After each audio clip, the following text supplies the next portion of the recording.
Alright, let's get into it. We'll start off with the WWE Tag Team Champions.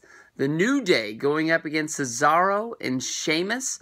The New Day, on Monday Night Raw, they eclipsed the new championship record.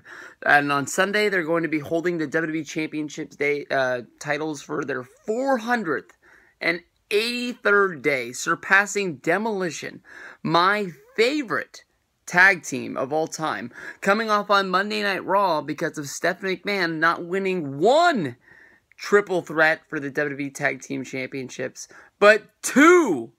And the second match was stacked even more than the first. It was hard for me to remember that Rollins and Reigns, who were in that match, as well as Jericho and Owens, Rollins and Reigns were the WWE Tag Team Champions of the Shield, because it was Dean Ambrose who was holding the WWE United States Championship at that time, even though he really never defended the title besides for that one time when he fought Rob Van Dam on the SummerSlam pre-show. He rarely defended that United States Championship after he won it. The Shield was always involved in lots of, six-man, well, I guess it'd be three-man tag matches. Always really fun, but it just is always funny. They put that title on him, and he never really had to do anything to defend it. And then they made that big deal about it when he was basically stripped, when he had to defend the United States Championship in a battle royal. And then with Sheamus winning the battle royal, people thought that was actually the moment that Sheamus turned heel.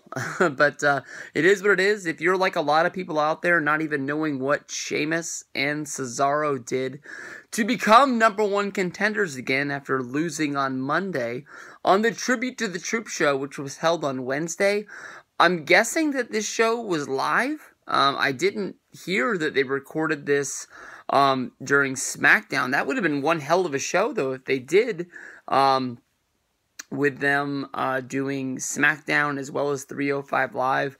And I didn't hear anything of 305 Live. Oh, whoa, we get into the heavyweights now. 205 Live, I apologize. I'm guessing that I don't know, that would have been one hell of a show if they did. I got lost there because I made that small little mistake. But that's not enough to end the video. We're going to keep on pulling through.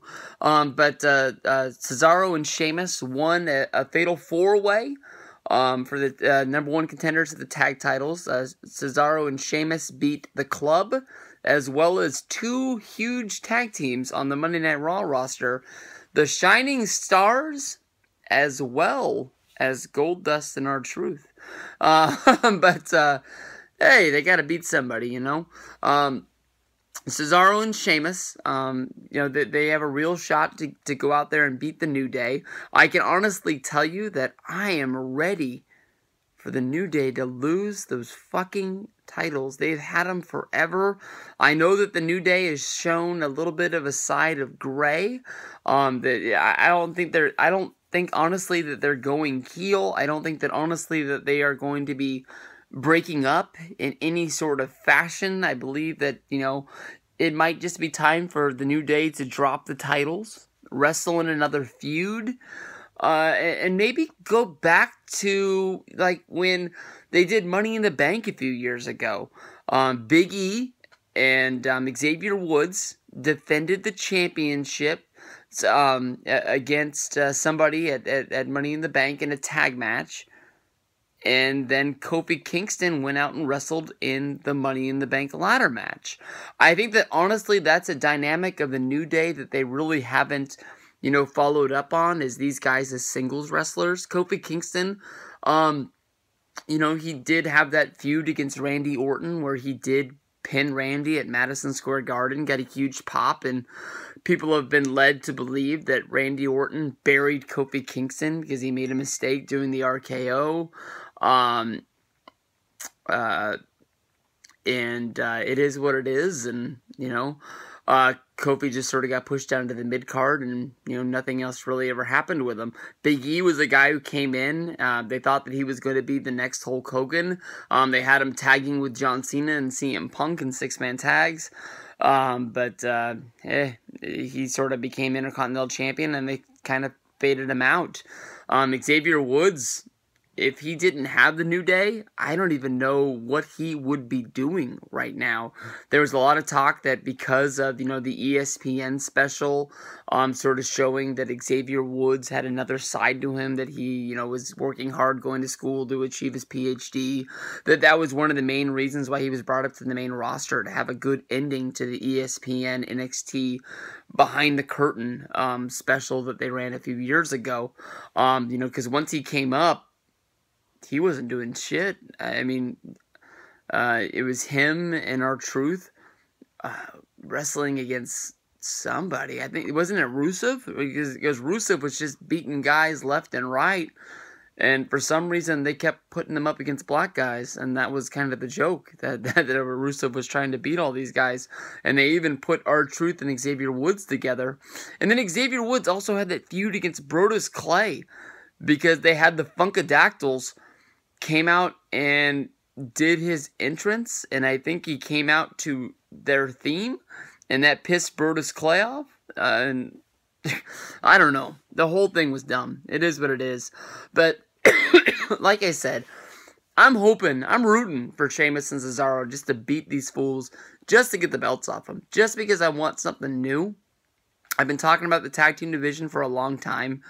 I really thought that that they really were in for a change. But here, look at WWE. They did the Survivor Series. They did the 5 teams on 5 teams, which was huge, because I don't even think WWE has had 5 tag teams on the roster in years. And here they actually have 10 real tag teams, on Raw and SmackDown right now. And I think that's a really big deal. They even got tag teams that weren't even on the show. I think the Ascension weren't on the team. I mean, they're bringing in the Spirit Squad from outside. They're bringing in the Headbangers from outside. R-Truth and Goldust weren't on the team for Monday Night Raw. So, I mean, it's a great time for tag teams. It just, I can honestly say that I don't think they're behind the right people right now. I know the Usos are injured, but over on SmackDown, the Hype Bros, even though, Zack Ryder just got injured, but I'm thinking that Zack Ryder's injury is a storyline injury that they're going to do something with. But definitely the Usos are stars on SmackDown, but American Alpha is a team that seems like they can't buy a win right now, and I don't know if they're paying their dues because they just came up from NXT. But, look at Monday Night Raw, the Club. I mean, they came in, being built up as, friends of AJ Styles, a huge tag team from New Japan Pro Wrestling, and I don't know what the hell's going on with them. I know a lot of it at the end had to be built around that they wanted New Day to surpass Demolition's record, but, they've beat New Day 2, maybe even 3 times in non-title matches, but they wrestled, it seemed like 5 times for the championships in a row and lost them all. And they even lost that last one on Raw. I don't know why they can't get it done. I'm not saying that my guys have to win every time or it's not good. But, I mean, the Club at American Alpha, no doubt in anybody's mind. These guys are stars. They should be leading the tag team division of Raw and SmackDown. And they're not doing nothing. So I'm putting my money on Sheamus and Cesaro. I'm hoping that they get the win. I know that it's funny to take the titles off the New Day immediately after they pass the record, but I'm dying for it. Come on, guys. Get the titles off of these fools and let's go on and let's have some fun with the tag teams.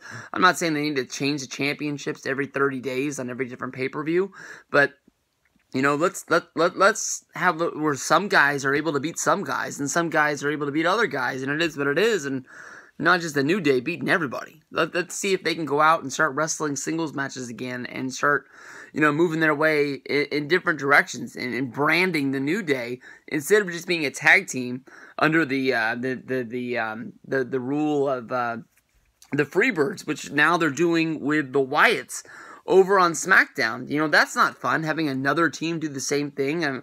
I'm guessing that it's sort of a safety security net in case somebody gets injured. I'm not saying that Bray Wyatt, Randy Orton, and Luke Harper are, injury prone. They all are three guys that have spent time on the injury list over the past few years. But let's do something new. Let's just not copy Raw on SmackDown, and let's not copy SmackDown on Raw.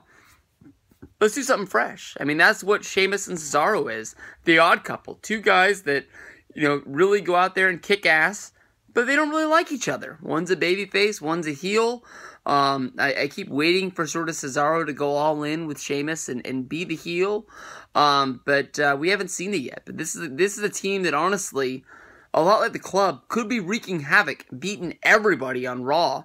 I don't want them to hold the title for 485 days or whatever it is, breaking this record, but let them have a run with it. And then let them beat the shit out of each other in some singles matches that people will care about because they were former tag partners and they've been watching each other for the past few months, so they got each other's number. We just saw them have the best of 7 series, and even though, Sheamus won the first 3, and then Cesaro came back and he won the next 3, and there was no finish in the last, doesn't mean that people wouldn't want to see it again and it'd be fun. So, let's go. Sheamus and Cesaro win one for Demolition. Get it done on Sunday.